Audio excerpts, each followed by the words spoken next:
Listen, y'all, we got a great, what I consider to be a special guest coming to the PorterWay Podcast. Not a boxer, which y'all shouldn't be surprised to at this point, but an iconic combat artist. Yeah. And less. Welcome to the port. You got something you want to say? I just want to say he's, growing up watching wrestling. I just got scared looking at him. Yeah. I can't look at him. Growing up watching wrestling, one of his moves is one of the ones you always did on your brother or sister. I still put people in the ankle lock. Welcome to the PorterWay Podcast. Ken Shamrock, one of the baddest men on the planet in a lifetime. Welcome to the PorterWay Podcast, sir. I appreciate you guys, man. Thank you for having me. Appreciate you, sir. You got some great things going on. The first thing I thought of is why I don't want to really just. You're doing Bare Knuckle now. You just started a Bare Knuckle promotional company. Tell us a little bit about it. Yeah, I started up back in 2019, where I got kind of to the end of my career. I loved it so much, I never wanted to leave, but wanted to stay a part of it. So decided I'd be a promoter and put a fight. And start putting fights together and staying involved outside the ring instead of inside the ring. But I didn't want to just put on anything. I also wanted to do the same thing I did when I was fighting. I wanted to be the best at it. So I had to really dig down into my experiences as a fighter on how I could make a promotion even better than what's out there. And so I came up with some rule sets to try to change it a little bit, make it more fun for the fans and more exciting for the fighters. And so we decided first thing was to take out the ropes and cages, because I felt like it was too easy for guys to kind of back up and lay on or use as a weapon to bounce off of. And so I figured take that out, force the action in the middle of the ring instead of laying on a rope or a cage. Next thing was the clinching. Clinching was always the most boring thing in a stand-up fight. Felt like it was a cheat code. You get guys that throw a 1-2 and they grab you, don't give you a chance to counter. So we took that out. And then, of course, true bare knuckle, no tape on the hands whatsoever. Ooh. Of course, guys, you have to be more accurate, because if you miss, you'll break your hand. So, and you have to lessen the power, because you can't swing for the fences, because your chances of missing are very high. So you have to kind of take down the power a little bit and focus more on accuracy, footwork, and speed. So I felt when we did that, and we did our first show back in 2019, it was unbelievable. It was exciting. It was fun. A lot of the fighters raved about how exciting it was for them to actually go in and fight and not have guys grabbing on them or holding them or, backing up into the fence, and you had to chase them. So it was fun. Like I said, the very first one, 2019, was fun. We got something. COVID hit, slowed everything down. Now we're back out of it. We got an opportunity to kind of relaunch again. We're doing it at the UNF on October 27th in Jacksonville, Florida. It's 1 week away or less than a week away. We're excited. In fact, I leave tomorrow. I jump on a plane tomorrow to go in and do some last minute promoting. But yeah, everything is great, man. And again, I just want to really appreciate you guys having me on and allowing me to talk about it. Thank you. No. Listen, I always note things that are said, and I have to say this, man. No, because what the hell you mean in 2019 you was at the end of your career? You was at the end of your career in 2009. You had 7 careers, man. Why did you keep? How could you? And why did you keep going? I mean, you look fantastic even now. What is it about the fight game that you love so much? Yeah, my background, as a kid, if anybody knows where I came from, I wasn't born with a silver spoon in my mouth. In fact, I went through the system. I got adopted by a group homeowner at 18 years old. So I was in and out of juvenile hall in placements. I think I went to 5 or 6 different group homes. So I really didn't have anything growing up. But when I finally did, it was through sports. That's what saved my life. It was fighting. And so as I got older, it never changed. It was always my DNA. It's always what made me breathe and what made me get up in the morning, what made me live and be excited about living. Once that started to come to an end, I had to figure out what my identity was, or who was I going to be after fighting, because that's all I ever knew. Even as a kid, I wasn't fighting for money, but I was fighting for survival. So everything about me has been about fighting for something. And I needed to find that something to fight for again. And I got into the promoting. And for me, I'm fighting to be the best. I'm fighting to put on great promotions. I'm fighting for guys to be able to find that dream that I found and give them life. Not a lot of fighters, my fault. Not a lot of fighters come from a world where they don't have a glove on, a world where they don't have tape on, and all these other things that we consider to be safety measures. You know what I mean? Where are you going to find these fighters that'll be fighting in the Valor Knuckle boxing? Yeah, it's funny you bring up safety because I fought almost in every situation. No rules, bare knuckle, anything goes. I fought with gloves on, 16-8, 4-ounce, tape, no tape. And when they first put gloves on UFC fighters, Tank was the first one to wear one. And they put it on and said that they were doing it because they wanted to try to protect and make it safer. And I was like, oh, cool. That sounds cool. 6 months into it, I went, that's a lie. They weren't there to protect the head. They were there to protect the hand. It has nothing to do with the guy getting hit. It has everything to do with the guy doing the punching. Mm-hmm. They want the hands protected so the guy continue to keep fighting. Mm-hmm. So I just thought to myself, I've never, in my experience, and again, I grew up fighting on the street. I did some bare knuckle stuff. And so I understand the difference between gloves and no gloves. And I thought to myself, when you first watch a bare knuckle fight, it's unless you're a fight fan, most people, it's hard to see because the blood, the cuts, the broken hands, the broken noses, it's immediately you see that damage. But the difference between a glove is that you don't see the subtle damage being done to your brain. Yeah. And when you see guys that have had 20-year careers in boxing, most of them have speech impediments. Mm-hmm. It's the amount of damage, and it's not necessarily from the fight, but all the training you put in to do the fight. And so you're getting hit in the head thousands of times, as opposed to when you're doing bare knuckle, you can't spar bare knuckle. A lot of your training is with double end bags, speed bags, footwork, a lot of stuff that helps you get in position to land your punches. So it's just, to me, understanding everything that I know, I would definitely do bare knuckle for a career before I would put a 16-ounce or an 8-ounce glove on my hand and go do all that training to prepare for a boxing match, because I know the damage that my brain's taking through that career. Wow. Yeah. And where you getting some of these fighters from that'll be fighting in the VBK? Yeah, I've targeted, and we take them from MMA, we take them from hockey. Oh, wow. we take them from boxing, but really my focus is we're looking at the boxing arena, because I think boxing has got this space there now that needs to get a shot in the arm. Because of the way the combat sports are going now. And so we've kind of built our organization, other than the ropes and no cages, and obviously no gloves and no tape. But we don't want the clinching, and we don't want all that stuff on there. We want strictly boxing skills. And I think right now you're going to start seeing a lot of boxers, especially as the pay goes up, as this gets more popular, you'll start seeing a transition, because fighters are fighters, and they'll fight whenever they get paid. Yeah. Yeah. And with you doing this, is there any unique things, that rules, ring sizes, rounds, rules that is unique just for bare knuckle compared to all the other ones? It is. I mentioned it a little bit earlier, but I'm going to break it down a little bit more, is that early in my career, like I said, I had a lot of experience going through, my career. And then when I got to the end, I looked back on it, if I was going to do this promotion, and I wanted to take from what the media was saying and the fans were saying and the fighters were saying, and try to implement something that would be different on a different level. And it would force the fights, more fighting action. And the visibility of the fights were the first thing that came to mind, because I remember a lot of people were always screaming, stand them up, because they couldn't see them. Yeah. Because they're on the ground and there's ropes and cages or whatever they're fighting in. They're trying to look around it. They got the best seats on the floor, but they can't see.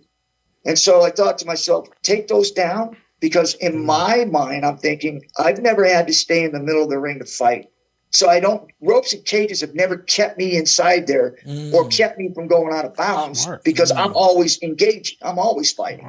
So I figured, let's just take those down. Now, it was risky, because you don't know how everybody else is going to do, right? Sure, of course. But when we did that, we did the first fight, it was unbelievable on how fast it was. And the people on the outside, I mean, what they were saying was like, man, we've never watched fights like this before. There was nothing in our way. It was like it was right in our laps.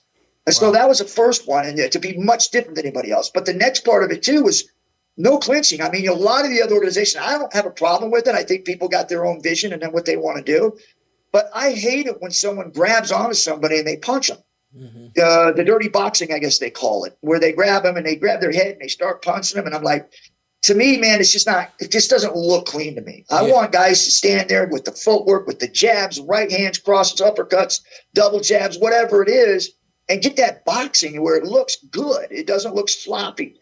And so we did that. We wanted to make sure that we kind of stayed true to boxing. And so it looks like boxing and not like a wrestling match that's throwing punches. Yeah. And so we've done that, and that's been very receptive to a lot of fighters. I think most of them really like that part where they can let their hands go and not worry about somebody trying to grab them. And the next thing was the clinch. I mean, you look at the clinch. I mean, it's horrible when you get a guy that throws a 3 or 4 punch combination. You got him hurt, and the guy knows immediately all he's got to do is grab you, so he gets to get his bearings back. Referee backs him up, backs away, he starts jumping around trying to recover. To me, that's not fighting. That's a cheat code. So we take that out. And then, of course, the pureness of the striking. Like I said, I've always said that putting a glove on somebody is not pure God-given talent. Obviously, if you're a boxer, I believe that's pure God-given talent in boxing. But in bare knuckle, it is truly no tape. I don't understand when you say bare knuckle and you got tape all the way up to the knuckles. I'm like, that's not bare knuckle. Bare knuckle is literally bare knuckle, no tape on the hands. And so those are the three, I think, glaring things that are very, very, I guess you could see. Understanding it is there's no clinching, no tape on the hands. And obviously, the footwork is really important, especially when you're talking about no clinching. But the ropes and the no cages is another one that also forces good footwork because there's nothing for you to back into a bounce off of. Mr. Shamrock, I'm going to ask you a couple questions. Right now, is it only in Jacksonville, or are you guys touring? No, we've got other ones that we'll be announcing soon. Okay. We have locked up in all different states. Bare knuckle is like the UFC in the early days where it was legal. I believe it was in Colorado, and then, of course, in North Carolina, and there was only like 2 or 3 states, and it started to unfold once they started seeing, how popular it was getting. And I think bare knuckle is doing that now, where I think there's probably 5 or 6 states where bare knuckle is sanctioned. But I think if you look in the next year or two, it'll be sanctioned in almost all states. And question, is there a way to watch it online? Absolutely. You can stream it on our app, valorbk.com. Okay. That was my question. I'm stuck. Where are you getting these fighters from? It's MMA and boxing. He just told you. I know what he said. I'm so stuck. I feel like you're challenging the fighters. Like, I'm listening to you and I'm seeing what your vision is in my head, but I'm a lot like you. Like my dad growing up, my dad said the ropes were fire. We were not allowed to put our back against the ropes. So I never fought that way. I'm a come forward kind of fighter. I'm a stand in your face. I'm a pivot, step around kind of fighter. You're challenging the fighters now to not take steps back. Who are you finding that fights that like that? Yeah, you'd be very surprised on when someone steps in there and you tell them the rules on how easy they're able to adapt to, especially if they get time to train for it. We did tryouts where we came in and we told the guys they couldn't touch the ropes and that these are the rules and you can't clinch. And, this last one we just did in Jacksonville, it was unbelievable because every single one of the guys that fought, we had 5 fights. None of them broke the rules. So it was very good to see that people are starting to catch on because we've done 6 tryouts already. And so the word's starting to spread on the tryouts and how to succeed in these tryouts. Yeah. And so in this last one we just had, man, we had nobody foul. So the word's getting out there. People are learning, hey, this is the way you have to fight when there are no ropes and there are no clinching. Yeah, I was going to ask that question. Is there some sort of tryout? Is there something you want to plug in so that people can know how to do the tryout and things like that? Yeah, we use the advertising. But like I said, we've already done 6. And this was to load up this card that we had. We looked at a lot of local fighters, guys that have done bare knuckle, guys that haven't done bare knuckle, but they're boxers, guys that have been in MMA. And so it's a real mixed crowd, but they're most, except for our main event, semi-main event, most of them are all local because we wanted to get local guys. We want to be able to find those guys that are good We want to build our own stars. Okay. It's funny you said that because I was thinking outside of the boxing world, the MMA world, you said hockey. You got any football players coming in? You got any basketball players coming in? Any other sports? Yeah, from what I can see right now, we don't have. I think we have boxers. We have guys that have already had 6 or 7 fights in bare knuckle. Yeah, and then we've got guys that came from MMA that are well established in their hands. That's their strength as a stand up. So when you see the card, and I've said this, I handpicked these guys. I literally did the tryouts and went out and I handpicked and matched these guys. That's amazing. So I'm looking forward to it. And I think the people that actually go to the event and watch it on the streaming, you're going to see that Valor has got some good fights coming up, and it's going to be a fun card to watch. I just got a couple more for you, Mr. Shamrock. Weight classes. Talk to me about the weight classes. Yeah, we broke them down just like boxing. All the weight classes are broken down just like boxing. And we've got from heavyweight to lightweight on this card. So it's a maximum spread out. So like I said, I think we've done a really good job at being able to represent a lot of weight classes. Obviously not a lot because in boxing there's 100 of them, but we've got probably 7 or 8 different weight classes out of these 12 fights that will represent on Valor. And is this a situation where it's to the death? Or is there like is there a point system? I should have said that. No. Okay. Is it a situation where you got is one guy laying down and then the fight's over, or is there a point system? How do you say it? I don't know how to say it. A knockdown. Just ask if it's a point system. A knockdown. Let me educate you a little bit right here. It's called bare knuckle. There are no rules. There are no cages. It's straight go. No, I'm kidding. Yeah. Oh man, come on, don't co-sign that, kid. No. Listen, we've got there are some rules. Like I said, the no clinching is a big one because again, we want people to fight. I know fighters want to fight. I mean, just think about yourself when you get somebody hurt. First thing they want to do is grab you, right? So you can't do that. You got to fight your way out of there, or use your footwork, get on your horse, use your jab, get your spacing, and recover. But you can't grab that, and you can't lay on the rope. So it really does. It forces that action, and it really forces the guy to fight. And if you get hurt, man, you got to be able to get yourself out of that. And you can't cheat to do it. So here, I'll rephrase it. How does one get their hand raised at the end of this match outside of a knockout? Let me.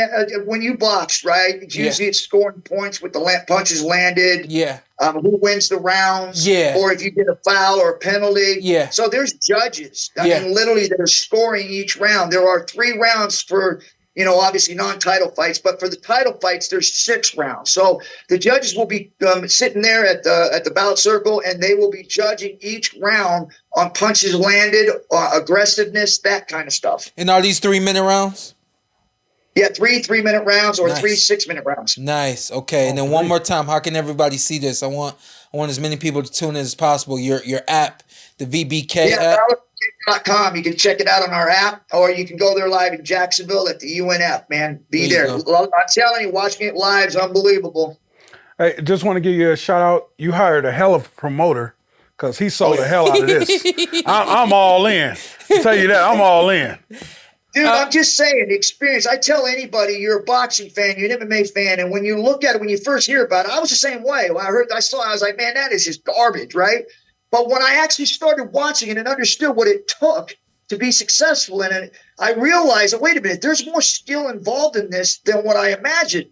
So I challenge anybody that has this feeling in them that this isn't something that's classy or real, or it's just not a sport. I challenge you to go watch it live, or even if it's streaming, watch it, and then make your decision, because what we do in Valor is much different than what you're used to seeing. Well, I got one more. Yes, sir. Go ahead. I'm gonna take this back to my childhood. I got a wrestling question. Have you ever applied the ankle lock too tight? Because people that don't watch wrestling say it's fake. But at the end of the day, y'all still get injuries and stuff like that. But you ever remember applying it too tight? Somebody got backstage like, Kim, what the hell was you doing? Yeah, there's probably, I think, 2 times that I can remember where I'd actually put the ankle lock on, and because the guy was uneducated about the submission, he tried to roll the wrong way and popped his leg. So he came back there limping, but that wasn't on me. That was on, I try to tell these guys, don't try to roll or do something fancy, because when I got it on there, you can't get out of it. It's not like a fake wrestling move. This is real. So don't roll out of it. But some of them didn't listen to me, and they tried to roll out of it into a counter, and they ended up hurting themselves. Yeah, he wasn't no actor. He was not no actor. He said, it's not my fault. I was doing what I was doing. Mr. Shamrock, good luck at your event this Friday coming October 27th. The VBK app, also Valor Boxing Knuckle, Bare Knuckle, ValorBareKnuckle.com is where you guys can watch the fight. And if you're in Jacksonville, definitely check it out live. Ken, we'd love to have you on in the next week or so after this event. Just talk about it and talk to you some more. So we'd love for you to come into the studio as well. Yeah, I want to talk to you after this thing's over. You guys can kind of come at me a little bit. We can chop this up. Okay, perfect. We'll talk to you later. All right. Thank you. Appreciate you guys. Stay blessed. Yes, sir.